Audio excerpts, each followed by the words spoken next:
नमस्कार। आज की इस ऐतिहासिक चर्चा में स्वागत है। आइए इतिहास के पन्नों को पलटकर एक बेहद रोमांचक सफर पर चलते हैं और उस महान मौर्य साम्राज्य की बात करते हैं जिसने प्राचीन भारत की नींव को पूरी तरह से बदल कर रख दिया था। इतिहास को समझना सिर्फ तारीखें रटना नहीं है, बल्कि उन आवाजों को सुनना है जो सदियों से पन्नों और पत्थरों पर उकेरी गई हैं। तो चलिए उन मूल स्रोतों में उतरे जो उस भव्य युग की एकदम स्पष्ट तस्वीर दिखाते हैं। अब एक सवाल उठता है और सच में ये सोचने वाली बात है कि आखिर हम 2000 साल से भी ज्यादा पुराने साम्राज्य की राजनीति, सेना और समाज को इतनी बारीकी से समझ कैसे पाते हैं। उस वक्त आज की तरह इंटरनेट या डिजिटल रिकॉर्ड तो होते नहीं थे। इसका जवाब छिपा है कुछ मुट्ठी भर प्राचीन दस्तावेजों, ग्रंथों और शिलालेखों में जो समय की मार को झेलते हुए आज भी हमारे पास मौजूद हैं। ये कोई साधारण किताबें नहीं हैं, ये उस समय की धड़कनें हैं जिनसे हम एक पूरे साम्राज्य के ढांचे को फिर से खड़ा करते हैं। आज के इस विश्लेषण में हम इन बचे हुए स्रोतों को 4 मुख्य हिस्सों में बांटकर समझेंगे। पहला, राजनीति और प्रशासन। दूसरा, विशाल सेना और भूगोल। तीसरा, दर्शन और धर्म। और आखिर में विज्ञान और जन कल्याण। तो चलिए सबसे पहले बात करते हैं राजनीति और प्रशासन की, जो किसी भी महान साम्राज्य की सबसे मजबूत नींव होती है।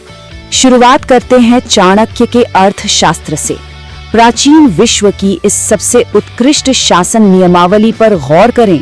ये कोई साधारण ग्रंथ नहीं है, यह एक साम्राज्य को खड़ा करने और उसे सफलतापूर्वक चलाने का एक पूरा मास्टर क्लास है। इसमें राजनीति, राज्य को चलाने की कला और सैन्य रणनीति के हर छोटे बड़े पहलू को बहुत ही गहराई से समझाया गया है। और सबसे हैरान करने वाली बात क्या है, संस्कृत में लिखा गया ये ग्रंथ शासन और आर्थिक नीतियों पर सबसे पुराना सर्वाइविंग टेक्स्ट है जो आज भी बिल्कुल प्रासंगिक लगता है। सोच कर देखिए, एक 2000 साल पुराना ग्रंथ टैक्स सिस्टम और जासूसों के नेटवर्क का ऐसा खाका पेश करता है जो आज की आधुनिक सरकारों की नीतियों से कितना मिलता जुलता है। ये उस दौर के जटिल दिमाग को समझने की सबसे बड़ी चाबी है। इसके बाद एक और दिलचस्प कड़ी जुड़ती है, यूनानी राजदूत मेगास्थनीज द्वारा लिखी गई इंडिका। हालांकि आज ये सिर्फ टुकड़ों में यानी फ्रैगमेंट्स में ही उपलब्ध है, फिर भी इतिहास के इस टूटे हुए हिस्से से हमें एक अविश्वसनीय जानकारी मिलती है। खास तौर पर साम्राज्य की राजधानी पाटलिपुत्र की व्यवस्था का जो आंखों देखा हाल इसमें लिखा गया है, वो साबित करता है कि वो शहर अपने समय में कितना भव्य और सुव्यवस्थित था। अब आगे बढ़ते हैं अपने दूसरे पड़ाव की तरफ, विशाल सेना और भूगोल। देखते हैं कि मौर्य साम्राज्य की सैन्य शक्ति और विस्तार कैसा था।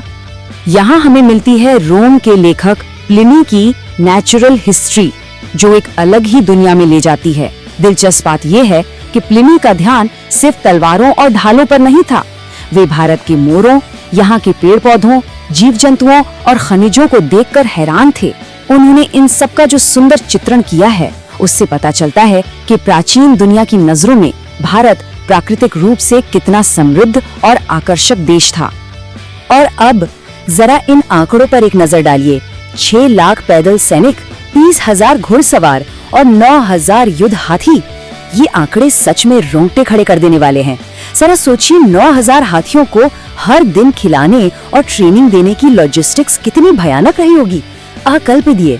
आज के समय में भी इतनी बड़ी सेना को मैनेज करना एक बड़ी चुनौती है। तो सोचिए उस जमाने में ये कैसे होता होगा। युद्ध के मैदान से बाहर निकलकर अब चलते हैं उस दौर के लोगों के दिमाग और उनकी सोच की तरफ, यानी दर्शन और धर्म। नागसेन की मिलिंद पन्हा को ही ले लीजिए। इसे सिर्फ एक किताब मत समझिए, ये असल में एक बातचीत है, एक बहुत ही गहरी दार्शनिक बहस। एक तरफ है यूनानी राजा मिनेंडर, जिन्हें मिलिंद कहा गया, और दूसरी तरफ है बौद्ध भिक्षु नागसेन। सोचिए, 2 अलग अलग संस्कृतियों का आमना सामना। ये किसी शानदार प्राचीन टॉक शो जैसा लगता है जो उस युग के बौद्धिक खुलेपन को बेहतरीन तरीके से दर्शाता है। और इसी कड़ी में भद्रबाहु द्वारा रचित कल्प सूत्र हमें जैन धर्म की प्राचीन जड़ों तक ले जाता है। प्राकृत भाषा में लिखे गए इस ग्रंथ में जैन धर्म के अंतिम 2 तीर्थंकरों के जीवन का बहुत ही सजीव वर्णन मिलता है। उस युग में संस्कृत के साथ साथ प्राकृत भाषा का उपयोग ये साफ दिखाता है कि धर्म और दर्शन केवल राजमहलों तक सीमित नहीं थे, बल्कि आम लोगों की भाषा में भी अपनी जगह बना रहे थे। चलिए अब आते हैं आज के आखिरी हिस्से पर, विज्ञान और जन कल्याण। अगर हमें लगता है कि प्राचीन काल में विज्ञान एडवांस नहीं था, तो शालिहोत्र द्वारा लिखी गई शालिहोत्र संहिता इस सोच को पूरी तरह बदल देती है। ये कोई आम मेडिकल बुक नहीं है, बल्कि पूरी तरह से घोड़ों की एनाटॉमी और उनके इलाज पर फोकस्ड है। क्योंकि सेना और ट्रांसपोर्ट के लिए घोड़े बहुत जरूरी थे, इसलिए वेटरनरी साइंस की ऐसी स्पेशलाइजेशन सच में हैरानकुन है। अब बात करते हैं एक बहुत बड़े भाषाई मील के पत्थर की, रुद्रदामन प्रथम का जूनागढ़ अभिलेख। इसे शुद्ध संस्कृत में लिखा गया पहला लंबा शिलालेख माना जाता है। ये इस बात का सटीक प्रमाण है कि उस समय तक संस्कृत किस तरह राजकाज और पब्लिक अनाउंसमेंट्स के लिए मजबूती से स्थापित हो चुकी थी। लेकिन ठहरिए, ये शिलालेख सिर्फ भाषा के बारे में नहीं है। ये इसलिए भी बहुत खास है क्योंकि इसमें सुदर्शन झील की मरम्मत यानी उसके रिपेयर का जिक्र है। ये क्यों मायने रखता है? क्योंकि सोचिए, एक शासक पब्लिक के लिए एक बड़े वाटर सोर्स को ठीक करवा रहा है और उसे पत्थरों पर उखेल रहा है। ये दिखाता है कि उस वक्त जन कल्याण और वाटर मैनेजमेंट को कितनी बड़ी प्राथमिकता दी जाती थी। तो इन बचे हुए ग्रंथों और अभिलेखों से हमें एक ऐसी प्राचीन दुनिया का पता चलता है जो बेहद एडवांस्ड थी। लेकिन जाते जाते एक सोचने वाली बात, अर्थशास्त्र से लेकर शालिहोत्र तक जो जानकारी आज हमारे पास है, वो तो सिर्फ समंदर में एक बूंद के बराबर है। न जाने ऐसी कितनी खोई हुई पांडुलिपियां और मिट्टी में दबे अभिलेख होंगे जिनमें मौर्य काल के और भी कई रहस्य आज भी कैद हैं।